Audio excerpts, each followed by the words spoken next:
Hi, and welcome to the latest installment of the new workspace, incorporating sustainability into your IT strategy for profit or for planet. Today we'll be discussing corporate sustainability on general terms and then also specific around the IT industry. I'm the host, Robert Morris. I'm the Customer Experience CTO or Chief Technology Officer at Citrix Systems.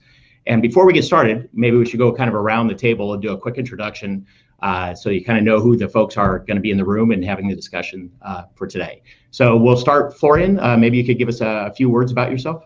Sure. My name is Florian Westerdahl. I'm head of IT technology at Lindex, and Lindex is a global fashion retailer from Sweden. I've been in this role for 11 years. Okay, excellent. Thanks. Fred, how about a little bit from you? Hi, my name is Fred Dalton. I'm Associate Professor of Strategy and Sustainability at Warwick Business School in the UK. And my focus and my research and my teaching is on trying to understand how and why companies respond to a variety of sustainability issues and how to do this effectively and strategically. Okay, excellent. Thanks. And Jerry. Hi, Jerry Lavin. I'm part of the Citrix EMEA product management and marketing team. I've also been very involved with our sustainability programs in EMEA and leading a sustainability ambassador group. So really looking forward to the conversation today. All right, cool. Thanks, Jerry. I think what's kind of exciting about this series that we're doing is a couple fold reasons that I'm excited about it, and hopefully others will be excited as well. One is we want to talk about sustainability in general from a corporate viewpoint and economic viewpoint to the corporations that we're all involved in and organizations we're involved with. But also the fact that we have some viewpoints from all around the world. So I'm actually, recording this from the United States. We've got folks from across Europe on this. So we hope that we'll get some various viewpoints during the discussion and that we generate more discussion out in the field. So let's go ahead and get started. One of the things that, as we were preparing for this session, that dawned on me was, why is sustainability important? Why do we need to think about that from a business perspective? And it just really struck me very clearly the economic impacts and the concerns about sustainability and how that can affect your company's stock price, budgetary and financial investments that you can get, and so forth. And I just look at something simple. Elon Musk sent out a tweet on a Sunday night, I think it was, saying that crypto mining was not very friendly to the planet. It was consuming way too much electricity. And overnight, cryptocurrencies, Bitcoin specifically, I think it was, went from somewhere around 60,000 US to somewhere around 40, and then now it's drifted down into the low 30s from one tweet about sustainability. So if you think it doesn't hit you and your corporation, you're kind of missing the ball. You're ignoring some things that you should get involved with. So let's kind of run through some questions that we have to kind of get some conversation started, and then hopefully we'll have a dynamic conversation as we go along. So the first question is, and Florian, I think I'll do this with you if I could. Start out with your organization. Do you have specific initiatives focused on sustainability? And if you do, when did those hit your agenda? When did you start thinking about those, and where are you in those programs? Well, Lindex being a fashion retail company, sustainability has been on the agenda for as long as I can remember. But I think there is a real specific shift going on, not only at Lindex, but in the business as a whole. So we are moving from clearing the baselines, being a company who are importing goods from Asia, etc., footprint, factories, everything like that, and the shift that's really happening inside the business right now is that there is an opening for a new market opportunity. There's opportunity to make business on top of this, essentially. And what I'm talking about is the circular models, because that's the most interesting thing for us right now. So if you look at Lindex strategy, we have like 3 promises for our customers, and one of the main promises is sustainability. And we also have a corporate company a promise for lowering our footprint with 50% in 10 years.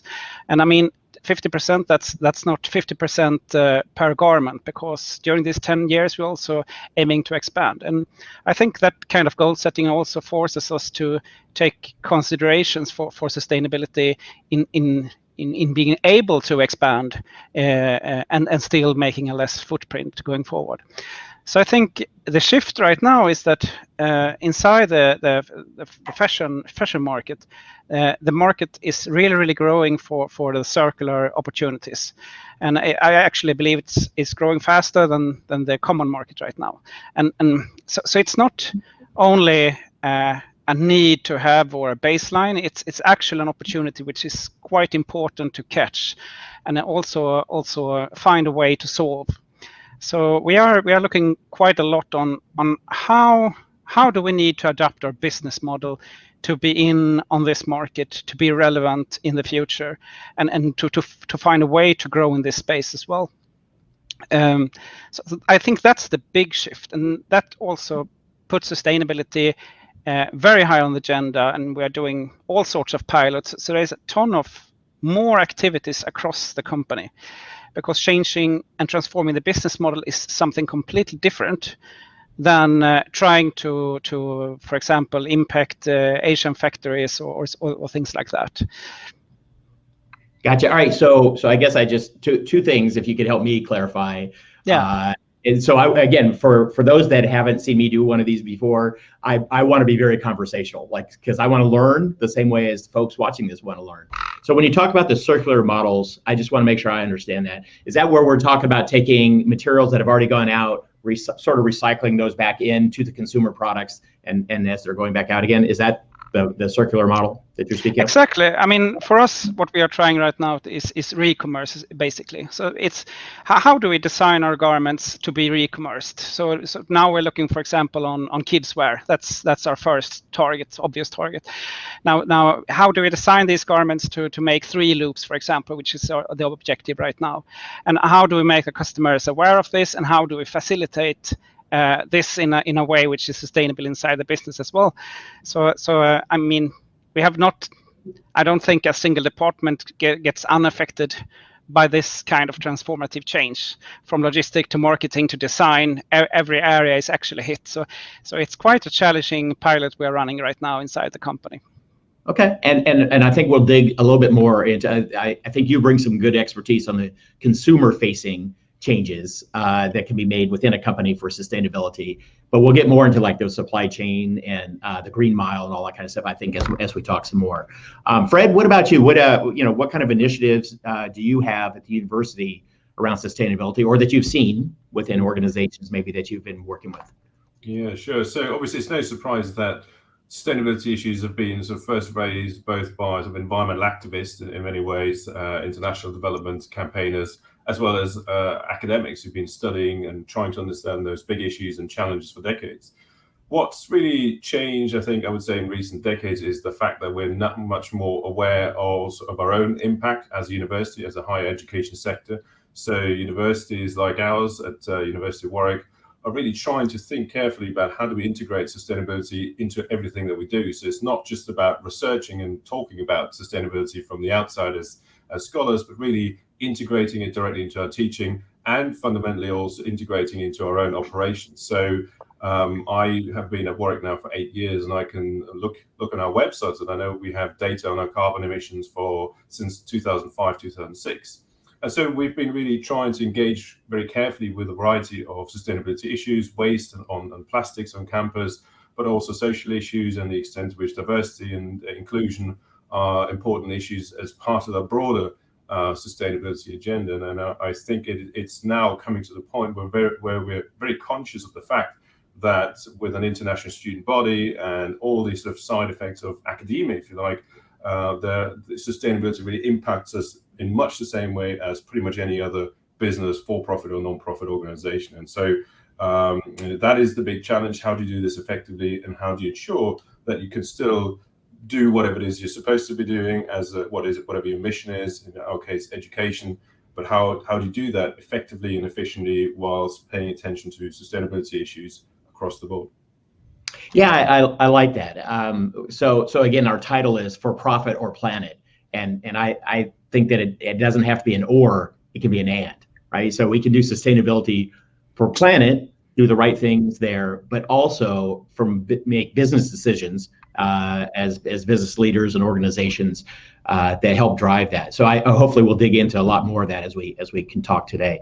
Jerry, maybe you could give us a little bit of insights in terms of, I have some of those working in the same organization as you, but I think you've done a lot of the real good work at Citrix around sustainability and some of the things that we're doing. So both within Citrix and then maybe some of the organizations you've been working with, can you tell us about some of the initiatives you've been seeing and kind of when you see those pop up on people's agenda? Yeah, no, it's a really good question, Robert. And I think from our perspective at Citrix, we're looking at two things. How can we be a more sustainable organization ourselves? For any number of reasons, right? You already mentioned the impact on it, with investors. There's obviously our own employees and their interest in this. There's the general desire to do the right thing. And there's efficiencies, operational efficiencies involved in this as well.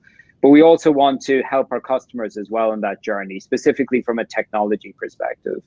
So I think if I look at the first one, just briefly, we launched the Sustainability Ambassador Program in Northern Europe that's kind of broadening out to the rest of Europe at the moment. And it was just great to see the sort of groundswell of interest we had within the organization, people wanting to be involved, despite this happening in the middle of a pandemic as well. I think that was the other thing, right? I think we launched this around March of last year, just as lockdowns were happening. And we had all these plans for, greener offices, and suddenly there's nobody in offices. But we had to take advantage of just the general interest out there, the desire of people to build back better, to do better things by the company and by our customers. And that fed into a lot of work that our global teams were doing around, working on our CDP rating, working with CDPs so our partners and our customers could be very aware of what we're doing.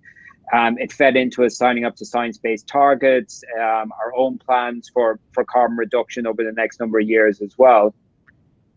But it also allowed us to enable our people, whether they're in sales or pre-sales or customer success or any parts of the organization, to go out and have this conversation with our customers.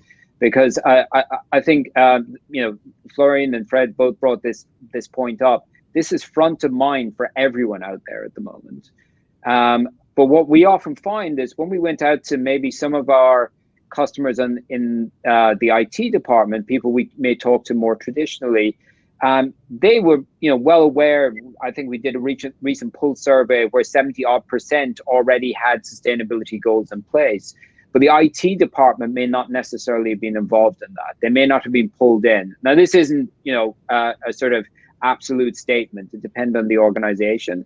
We found in many cases, if we spoke to a sustainability officer, if I spoke to a chief risk officer, they were looking at things like, their portfolio under management, their manufacturing processes, their supply chain. They weren't necessarily looking at their own IT practices. And if we talk to IT people, if they were forward thinking about sustainability, they maybe weren't necessarily aligned with the rest of the organization.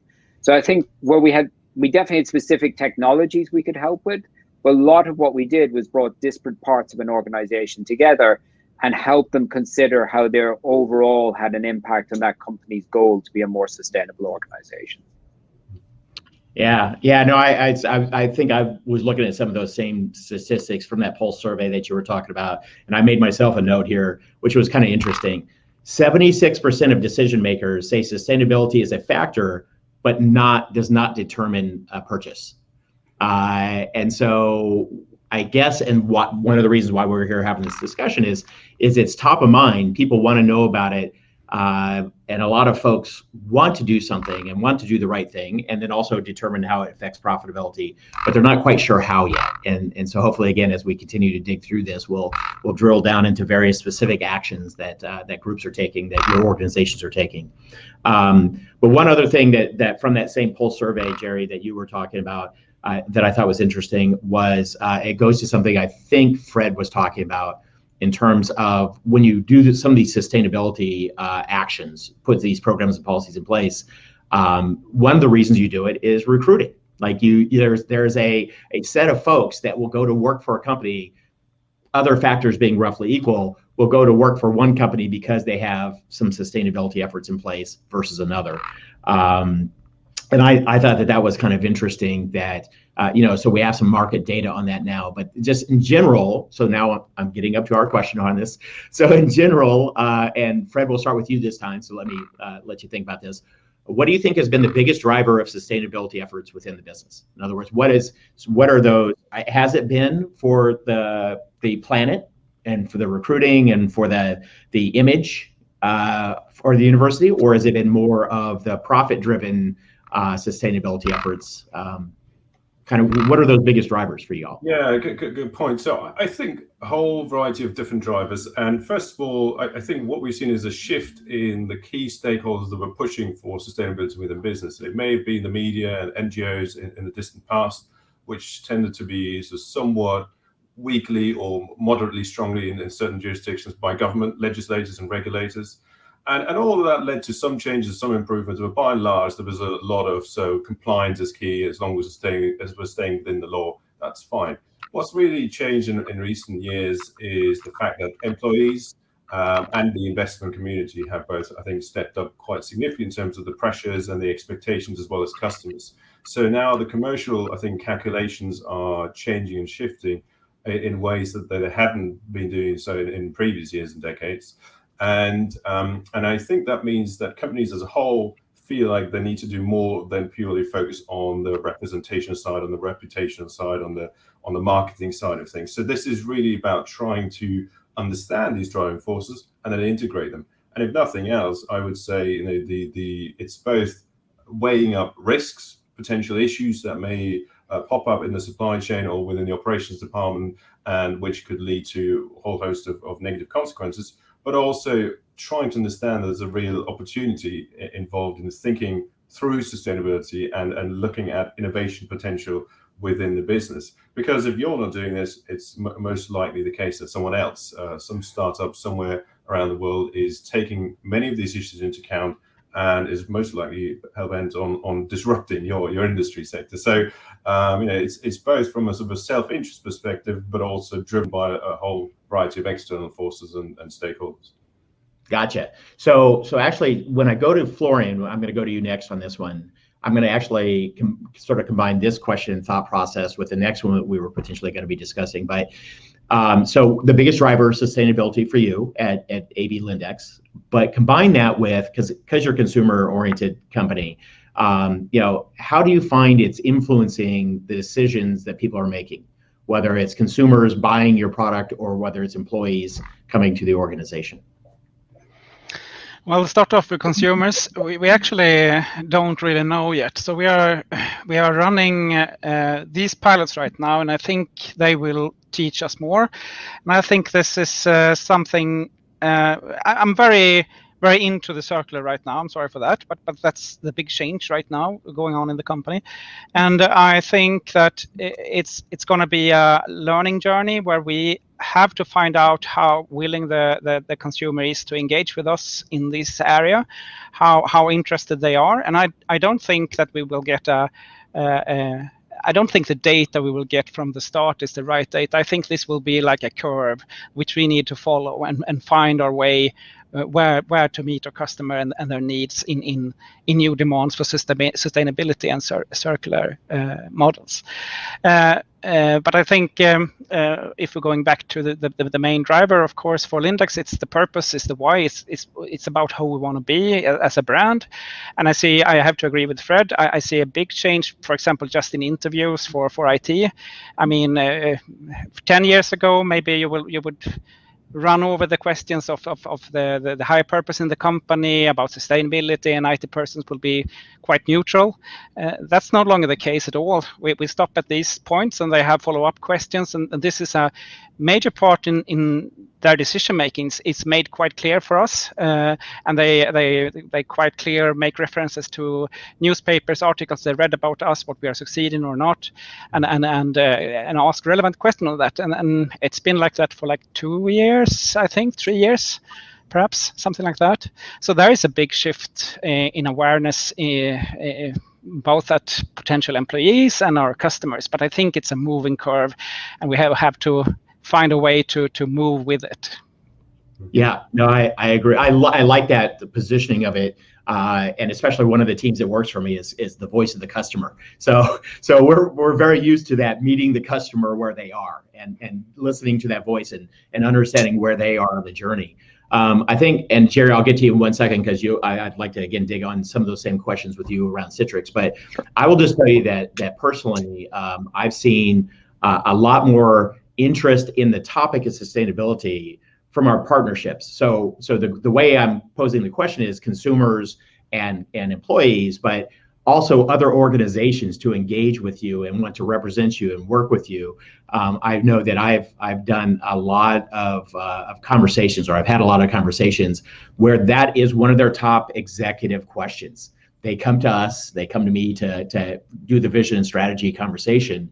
And within that, they go, great, that's great, all these technology things you guys are doing. What are you doing on sustainability? So just getting engaged with other organizations, I think it's going to be critical. We need to. It's not only, again, the right thing to do, but there's good business decisions behind it. So Jerry, maybe some of those same questions. So at Citrix, the biggest driver or drivers. You kind of covered a little bit of this, in your earlier question, but kind of specific drivers, and then impact that you think it's having on either consumers, and for us, we're a large amount of our business is business to business, but those that are purchasing from Citrix, as well as employees. What are you seeing in terms of the landscape? So maybe if I start with our customers first, and it kind of echoes what you said there, Robert, and what Florian said as well. A few years ago, even 2-3 years ago, when we were getting RFPs, tenders, bids, whatever, there might be a one-pager or a couple lines on sustainability in there, or ESG. Maybe there was something about conflict minerals or something like that. Now we're getting a complete appendix or a separate set of a pack that we need to complete. So we have to be much more aware of our own impact, much more aware of where we fit into that customer's overall plan for sustainability. And that to me is just an indication of what's to come. I think we're only on the start of that. We also have to be much more aware and be able to provide evidence. So things like us, being able to leverage CDP to respond to customer questions about decarbonizing their supply chain. That's becoming more and more key. Having been able to demonstrate that we're signed up to science-based targets for our own carbon reduction, that's becoming more key. So I think that's the trend we're seeing. We, as an organization, need not only to keep pace with what our customers are requiring, we need to lead in this space, right? We need to show that we're taking steps to be a more sustainable organization ourselves. And we need to show where our technologies can help our customers. I think we'll probably talk more about that a little bit later in some of the topics.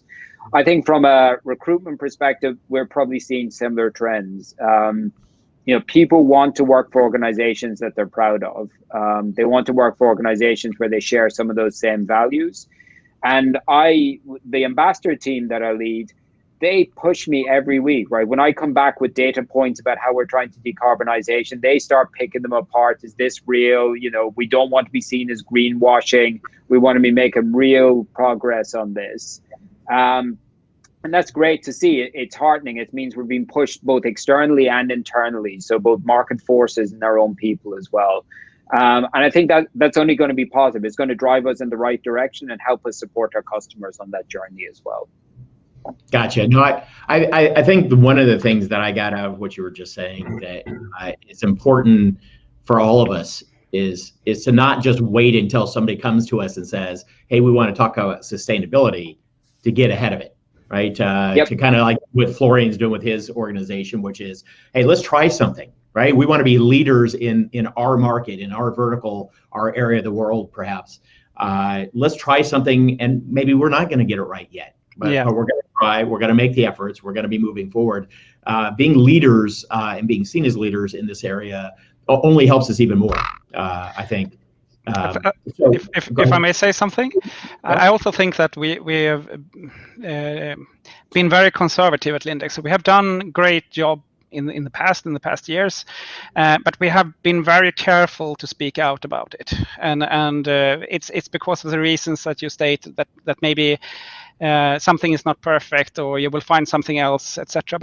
But I think that wind is changing right now, because that's not the most optimal way. It's better to speak about it and put the cards on the table and show what we're good at and where we want to improve, and also actually accept and respect and take that feedback which we will get on that. I think what we're talking about here is transparency. I think that's the foundation for trust, and on top of that you can build everything as a brand. So I think that we are starting to communicate more, like this forum and many other spaces. Right. is very important for us, I think. What you meant is primarily on this forum with us, right? Absolutely, always. So getting back to kind of the employee and the employee retention, I kind of want to drill into that for a second, because I had another one of the nuggets I pulled out of the Pulse survey. Again, I like one of the things Jerry said, by the way, as well. It's like when you come back with these surveys, it's easy to just start throwing numbers around, like 10% want to do that and 80% want to do that. But at least it gives us a point to discuss around. So let's go with this one. This deals with employees and sustainability, and then things we do as businesses to help them that are doing it for sustainability. It could be a program. We had to do it during the pandemic, was offer remote work. And the Pulse survey was talking about the fact that only 10% of those that were surveyed, and by the way, it was a fairly wide, and it was big companies and small companies and geographically dispersed survey. But 10% said nope, 100% of employees have to go back. And then was 55% said, yeah, we're going to go all remote. And then the remainder was just some sort of combination therein, right? And I've been doing a lot of work and a lot of conversations with customers around the return to office and remote work and all that kind of stuff. Are you finding by the way, if you look at the carbon gases that were emitted, during the pandemic, and there were those maps that I'm sure we all saw on various news networks where the ozone was completely covered up and with carbon gases, and then all of a sudden you could start to see cities again. It was major cities, the carbon footprint dropped down dramatically because we didn't have people on the roads. We were having them work from home, and not all jobs can be done from home. We recognize that there's somewhere where they need to travel. But are you finding from the employee interviews that you're talking about? So Florian, you were the one that's mentioned interviewing IT folks, and it's becoming more of the conversation. So maybe we start with you on this one, and we'll work our way back around the group. But are you finding that that they are attaching that in their head, the remote work and the sustainability topics? Are those two interlinked when you're having these conversations? I'm not sure they are interlinked, but they are definitely both on the agenda. And I mean, just a couple of weeks ago, I hired a person who wants to work remote all the time because he's going to move to Malaysia. And he's actually switching the company because his former employer wouldn't allow for it. So I think that gave us the edge to get a really good resource for our company. So I'm not sure that they are connected, that people are making that connection. Maybe they are, but I haven't felt it like that. You're seeing it two different things. But of course they are connected. You're completely right about that. Yeah. So I think we will have to ask ourselves. I mean, it's not as easy like that. I mean, we have different work roles, and we have different projects, and we pass through different stages. So I think we would have to view the office as something else. What do we want to happen at the office? Why do we have an office? In what situations do we want to be present? In which roles? So I think that's a much more complex question. I also think that workplaces invading privacy for a couple of years now. Maybe this is the mix on the other way. Right. So we are actually mixing these two much more intense now, and maybe I can only see new opportunities and new challenges here. Yeah, and by the way, this is a rabbit hole that we could go down for several hours. The remote work and whether we should have return to office or not. But let's try to keep the sustainability. You're right.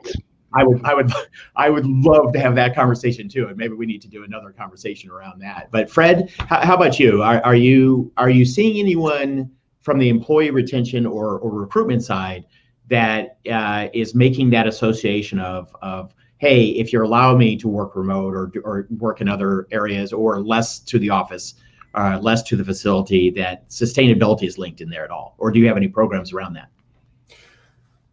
We don't as such, but I think the key differentiator there is age. So younger generations will be really strongly shaped by the current pandemic and the experience of studying online, by the experience of doing placements online in many ways.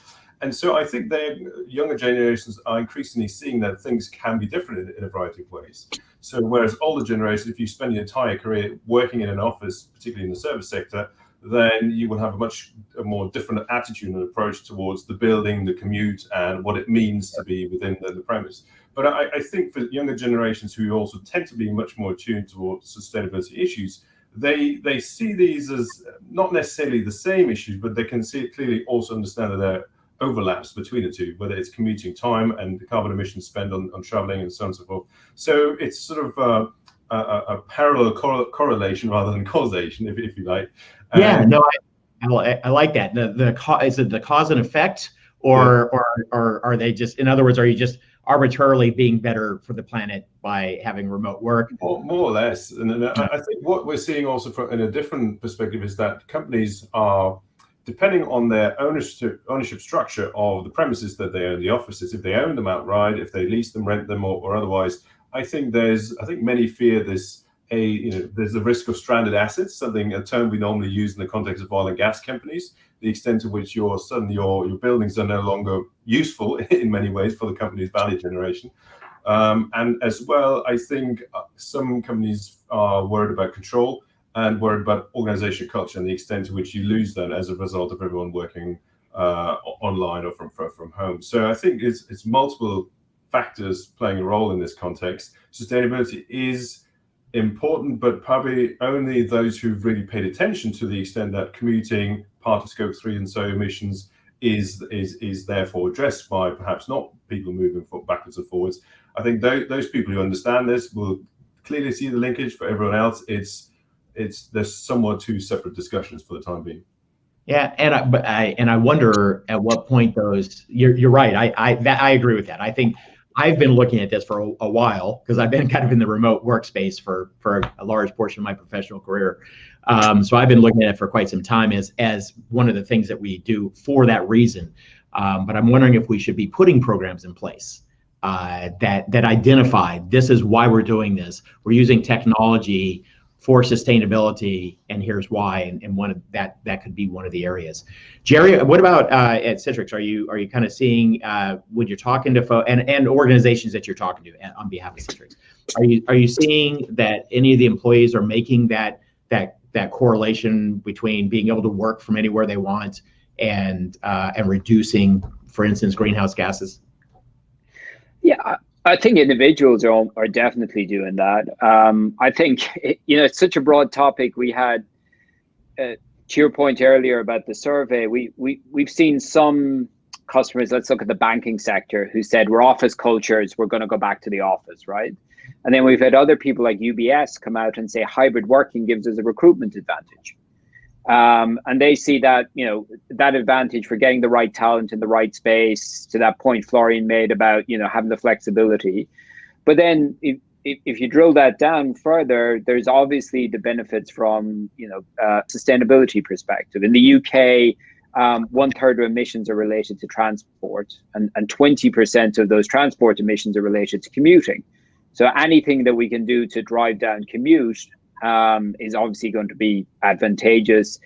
And plus, if it gives the additional benefits, the broader ESG benefits, access to work, the ability to have flexible working, the ability to tap into other labor markets that weren't previously available, I think businesses are going to jump on that. They're going to take advantage of that if they have, I guess, the sort of maybe the leadership styles, the trusts, the HR mechanisms in place to support that. So I think there's going to be conversations where we're going to need to bring together people, leaders from HR, leaders from facilities, leaders from IT, leaders from the business, so that people can look at this holistically.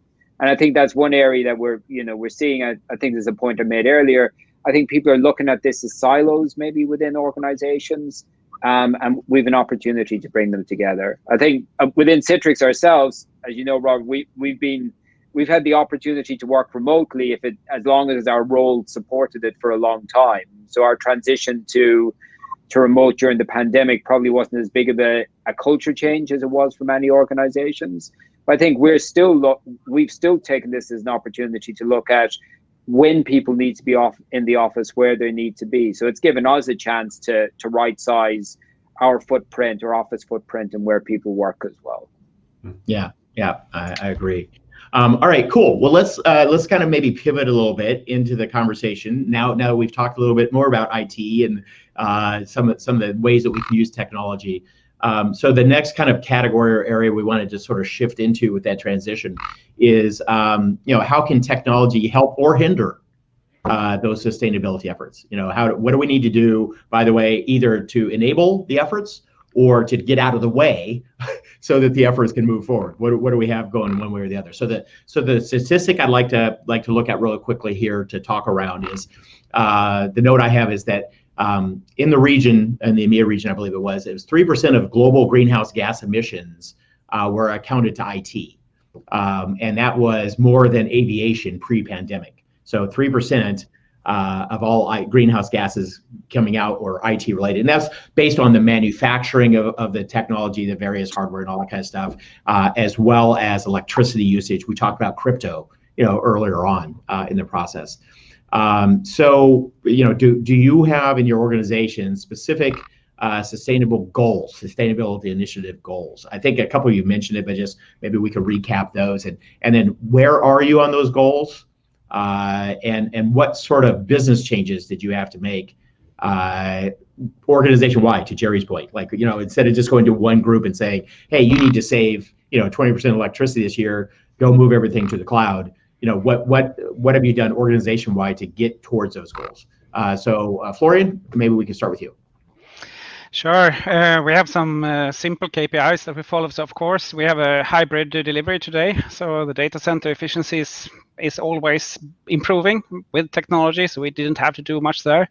And I think we have better figures than cloud delivery. So I would challenge you there, at least in general. Of course, we also have goals on recycle all the computers, phones, devices, etc. And the changes we have to make for that was to make sure that we have a process to control the inventory and also make sure that we gather all the products back in a good sustainable way and recycle them in a good way. And I think we have an 80% target there. And now I'm not working on that issue, so I'm not sure where we are right now. So those are the basic features. And of course, like you mentioned before, when we do procuring today, we do add another contract, another part of the contract, just to ensure that the supplier, the vendor, have the right intent, right mindset that fits with our sustainability mindset. So those are the basic changes, the basic KPIs that we're working for today at IT. But I think it's quite a dangerous thing, because you have to really be holistic in this question.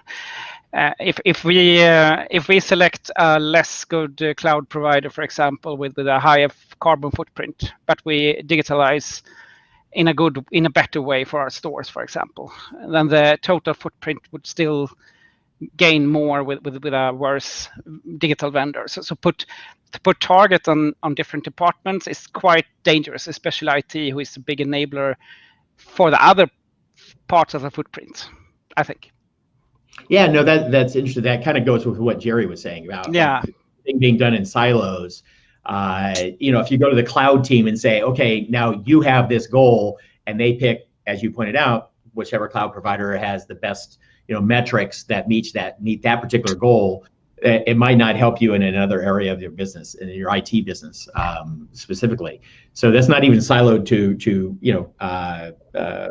that's siloed within IT, but you then have subgroups underneath that can get siloed beyond that, I think. So Fred, what about you in terms of specific goals, IT being able to enable that? Have you set in some processes and programs around that and KPIs? It's a very good question. I have to admit, I have to put my hand up. I wouldn't have known from any shape or form. I would not have known even what our IT strategy is at the University of Warwick. Okay. I'm very well familiar with all our environmental and sustainability, but I've actually started to look for it. And we do have a strategy, and we do have reference to a green agenda. And so what is clear is that we've started to take these issues into account, certainly when it comes to subscription services, use of data centers, and buying equipment. I can't see any specific goals or targets, measurable targets at this stage, but it's certainly worth, I think, it will be raised increasingly, I would imagine, as we expand to or integrate sustainability across all of our operations, not just the estates and how we manage our buildings, but also how we use our own IT equipment. So it is a really interesting point. And I would say, just generally speaking, going back to your broader questions, the extent to which IT can help or hinder sustainability, I would say it depends. There are great ways, great opportunities to do things in a less materialized way, to work towards greater servitization, if you like, and to improve efficiencies, accountability, and transparency in terms of data sharing on all things, whether it's carbon emissions, water usage, and so on and so forth. But obviously, to do this, you need more IT. And so it's that sort of balancing out between trying to do more with IT whilst doing so in a less impactful, with a smaller footprint. Yeah, I think one of the conversations Jerry and I had recently on sustainability at Citrix is one of our pieces of our technology story is that we can allow you to use older devices longer. So less to the landfill, more time to use useful life, and thus we're doing good things. But the users always want that shiny new thing. So it's always a balancing act between those two. So Jerry, maybe you can kind of pick up on that one a little bit in terms of sustainability initiatives, goals for IT, maybe ones that you've seen in Citrix and or at some of the customers, and some of the processes and where people are at on that. Yeah, I think the device footprint one is a really interesting one. We have a great case study with the University of Cambridge where we moved them to low energy Raspberry Pi devices. But one of the knock-on benefits of that was by being able to enable technology to use those low energy devices, they could also reduce the amount of commuting that certain people had to do. They were able to work remotely, as well as have the knock-on benefit of a lower energy device. So sometimes, an individual solution that can tackle one thing, whether it's device life cycle or the move to the cloud, can have knock-on benefits as well. I think to Fred's point, right, there's as we grow our IT capabilities, we're going to expand the footprint associated with them. So we have to make sure that we're making the decisions in the right way, that again, they're not siloed standalone decisions within that organization. And if we can do things, either, application modernization that are more energy efficient, take advantage of some of the initiatives around, green application or green development and green engineering of applications that they're still in their early days, but I think they can show advantage as well. I think for us at Citrix, when we're looking at reducing our footprint, we're looking obviously at IT as part of that as well. So data center, we still are in the process of moving to cloud. We're going to continue to accelerate that where it makes sense. Application remediation and optimization where it makes sense, people working remotely, and continuing to expand that to reduce the commute as well. But I think it has to be part of that overall bigger picture. So making those right decisions when they support the business outcomes and the sustainability outcomes. I think that the final point is a conversation I had with an insurance customer. They were looking at ways they could reduce maybe some of their impact from some of their conferencing solutions. But they had to balance off something like turning off video, which would reduce bandwidth and maybe reduce other overheads from the conferencing solution, with the fact that was the only thing keeping their people connected during the pandemic. The people were remote, they didn't see each other. This was the one thing that was keeping them kind of together as an organization. So they looked at other ways, the bigger picture of remote working. Maybe they could give those people a stipend, use lower carbon electricity at home. So I think part of a broader picture, IT definitely has its part, IT definitely has its impact, but I think maybe I'm sounding like a broken record, but I think it needs to be part of an overall bigger picture when we talk to our customers and talk to our own business as well. Right. Yeah, no, I completely agree with that. Again, I think all four of us have come to that same, spot in the road, which is these conversations are important business-wide. They have business-wide impacts, and IT is one part of that business-wide impact. So, there's just, and Fred, I want to put you on the spot because you had to go research what your IT group was doing on sustainability. So I'm going to ask you about a few specific ones. There's a few like hot button areas when I'm talking to folks and talking about our story specifically, but just how technology helps with sustainability. We talked about the remote work. And by the way, so Fred, for you, university, I would like, not just remote work, but remote learning. Are you doing anything along those? And do you think of sustainability when you think along those projects? And then extending useful life of devices, clearly one area. Move to the cloud, and I'd like to get all three of you to chime in on all of these, by the way. I'm just kind of throwing out these specific hot buttons. Move to the cloud, it happens to be one, and then extending the life. I'm sorry, I did the extending of the life. And then the last was the use of low cost or low power devices, and maybe that's BYOD, or maybe that's you've bought thin clients to put underneath desk, or Florian, maybe for point of sale terminals if you have a retail stores. How do you think about when you're buying hardware, extending hardware? Are you thinking sustainability at all on any of those decisions? All right, Fred, you first. Okay, challenging question. I don't think I can directly comment on those because these are purchasing decisions made by colleagues either in the central IT department or within the business school. I think what we've learned a great deal over the course of the last year when it comes to teaching and the benefits, costs, and challenges of delivering education in a virtual format. We've now had to readapt, if you like, for the second time by bringing in more hybrid solutions. So being able to facilitate teaching in the classroom with students at the same time bringing in faculty as well as students virtually into the same classroom. So there's a continuous need for new bits and pieces of equipment as well as software. Quite where the software is being homed and housed and under what conditions, I'm not aware. I haven't seen any attempts to extend the life cycle of our equipment. There have been changes in policy regarding who can buy, say, new phones and desktop computers and the like, and what are the certain conditions. A lot of it is sort of subject to budget constraints, and certainly last year when everyone was sort of trying to figure out how impactful the pandemic was going to be, costs were significantly constrained anyway. Coming out of the pandemic, I would think that perhaps we start to look into those issues as well during the purchasing process, and think about this also when it comes to software solutions, cloud storage, and the like. But that I'm afraid is an area where I would have to defer to colleagues who are much more familiar with this. So here's the cool part, Fred, is we're recording this. So you get your colleagues, each one of them, to hit this link and make sure that they're hearing the questions that people are asking. I make note of some of these key individuals. So next time we get together, I want to hear what they had to say. All right, so Florian, maybe some of those same questions, please. Yeah, sure. When it comes to data center, I really don't agree with the question. I mean, the data center can be anything. Today, our data center is just hyper efficient, ultra converged appliances, identical. I mean, they scale easily, and we make sure that they are always optimal use for them, and we are in complete control of the very, very small data center that we have with 1,000 nodes running inside it. So I mean, there we are in control. We make all the decisions, and we have complete. I mean, if we want to prolong the life 1-2 years on an appliance, that's our decision. If we feel that it's viable, we do that. Will they do that in the cloud center? I don't think they will.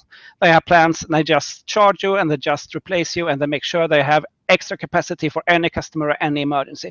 So I really will like to challenge that premise. So that's about the data center and different data centers. When I think your question was quite interesting about the POS. Do we have sustainability at top of mind when we're buying equipment for the brick and mortars, for example?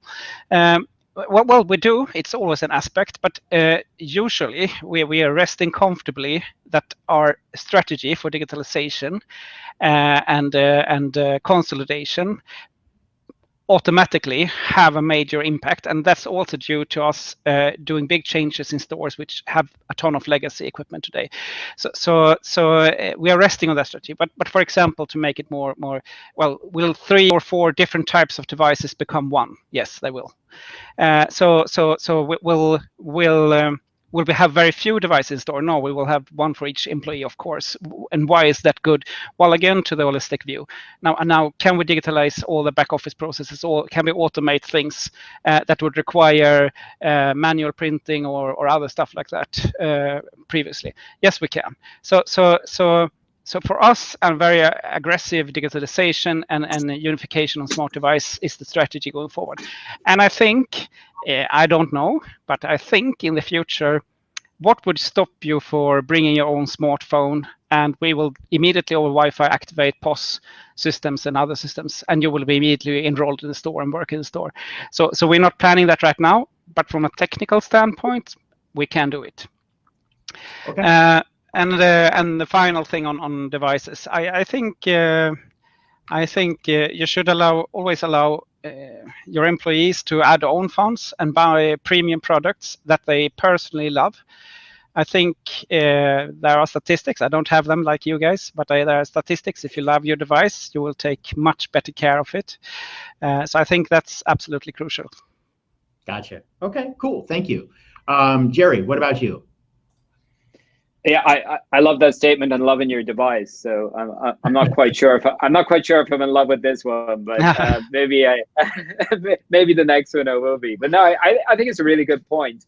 I think if we can give people choice in their devices, governed by constraints that we have around security and the footprint of the device, I think they'll be more willing to work on that device as well, maybe happier with that device for longer, maybe more effective on that device. I think I've seen a number of the organizations I've worked and interacted with as well. They're looking at these as different parts of the solution. I mean, they may want to extend device lifecycle for a set of users. Maybe they have a very static set of users where a thin client or an older device that's been repurposed will be a good use for that user. Maybe that could be in contact center. Maybe that could be repurposed as another device on a factory floor or point of sale. But we also have part of that organization where the opportunity to refresh those devices gives them the opportunity to provide a device that's lower energy. So that might be a Surface or a Chromebook or an iPad, something that has, I guess, that sense that the user will love it because it's new and shiny, as you were saying, but also has better energy credentials, maybe can be more easily recycled. Maybe they can get, because the compute is elsewhere, they can get longer term use out of that as well. I think finally the move to cloud. I mean, Florian, you made a good point. You've got a hyper-converged infrastructure. It's very optimized, but not everyone has that. And I think for many organizations, a move to cloud will give them efficiencies. But I think what we're seeing at Citrix, and our message has always been, we will support you with your choices. If your choices is cloud, we will support you with that to optimize that as much as possible. If it's on premises, and for most people, it's a combination of the two, right? It's a hybrid solution, and we'll help you on that journey to the situation where best suits your outcome. And part of that outcome will be a more sustainable outcome as well. Gotcha. Yeah, no, I think that's interesting that you're talking about devices. We're getting close to a wrap up here. I think it's been a great conversation. We could probably go on for quite a bit longer, but I just wanted to kind of lock on to something Jerry just said, which was you're introducing some new application, technology, business initiative, and you're bringing in new devices. One of the traditional things that we at Citrix said, you can sort of waterfall devices down. So, take that device and you can move it down to this and extend the life of the device. But that might also be an opportunity to look at replacing that device with something more cost efficient. So there's a combination. And then you have the user choice thing with BYOD or bring your own device. So I think the key to all that, again, is using sustainability as one of your litmus tests, one of your criteria within that. It's not that you're going to make your decision solely on that, but that's going to be and should be a business driver now in most organizations. So kind of to wrap this up, again, I appreciate everybody's time, but let's kind of try to bring this thing home, land this plane. For those that are listening that want to develop a greener solution, for their businesses, they listened to us, they went, gosh, we need to get going on our own corporate initiatives. Can you think of any practical steps that they can implement today? How can they get a practical start on this if they haven't started, or maybe just some ideas that they haven't thought of and they have started? Florian, let's start with you. Actually, that's quite a difficult question. I mean, there are very different types of businesses out there that the approach would be quite different. I think one of the things, of course, is to be quite aware of your potential customer. I don't know what kind of business we're talking about, but your customer and their change in expectation. I think that's important. And I think the practical steps, I think for us, it was joining in a partnership with other companies and with similar companies, and doing these questions together, and also together with academia, and getting the data right here, and finding that there are a ton of new opportunities. I think you have to identify the new opportunities in here to get the lead on board and the owners on board, and I think it's might not be that practical, but I think it's a crucial way to start things. Okay, all right, cool. Thanks, Florian. Fred, you? Yeah, I agree with Florian. It's difficult. So much depends on where you're starting out from. Depends on how much you know. Depends on how much you've done in the past, and what your current sort of framework in terms of industry and investors and owners and the industry as a whole. I would say get started by starting to sort of build the foundation. Start to think where are we starting from? What do we know about sustainability in our organization? Do we have any data, any information about the extent to which this is currently integrated into everything that we're doing? Do we know what our carbon footprint is? Do we know what our energy consumption is, and so on and so forth? So just really trying to gather together as much data and information as possible about your own organization from different sources, having those conversations, starting to learn. If you can, maybe start to benchmark yourself against competitors, compare yourself to see what are the others doing, to what extent do we feel confident in anything we've done so far, and then start to sort of push the envelope, try to think about, okay, what direction of travel do we need to go into, what sorts of short-term and medium-term and long-term targets do we want to set ourselves, but make sure that this is really, it is coherent and consistent across the organization, so there is buy-in from owners, investors, the board, as much as from employees, because it would be very difficult if you try to push it on your own. You have to have significant support and understanding, and that may take time. You have to start small with smaller groups and coalitions, but so really trying to develop momentum, I think, is the most important challenge. Gotcha. Okay, cool. Thanks, Fred. Jerry? Look, Florian and Fred have already come up with, I think, some really good ways that a company could get started, depending on where they are today. I would just kind of maybe repeat what they're saying in some ways. I think discovery is going to be really important. Where are you today? What are your data points? Do I need to bring in somebody to help me, a third party? Do I need, the benchmarking point was a really good one, the buy-in from other stakeholders in the organization. And I think the second point really is around that not being siloed. So no individual part of the organization can achieve this by themselves. And what you may find is that you may not even be aware of where you stand in the organization of what's already been done around you. So it's again, bringing people together, finding the data you already have, starting from that baseline, and then assigning yourself targets based on that. So yeah, just to recap, discovery and working together, partnership, both inside the company, inside your vertical, with your vendors, with people who support you as well. I think they're going to be two key things. Gotcha. Thanks, Jerry. Appreciate that. So one of the questions that we had sort of queued up for discussion that we didn't get a chance to get to was, how important is it for leaders to be transparent about sustainability initiatives? And that's kind of what you all were just saying. It's like, let's go out and start communicating. I think communication was the common theme there. Like, find out what you have, but set up communication paths. And I would add one more to that.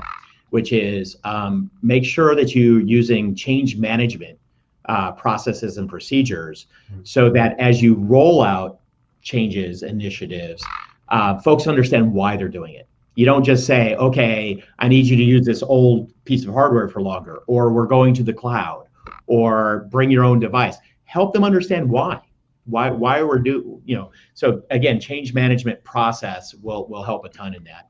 So I want to thank everyone here today. I mean, you guys have been awesome. There is the whole webinar series is available on demand, and you can check the links for that should be below this recording, and would welcome any input that you want to give to any one of us after it, and hopefully we've generated some good conversation. Appreciate everybody's time. Thanks.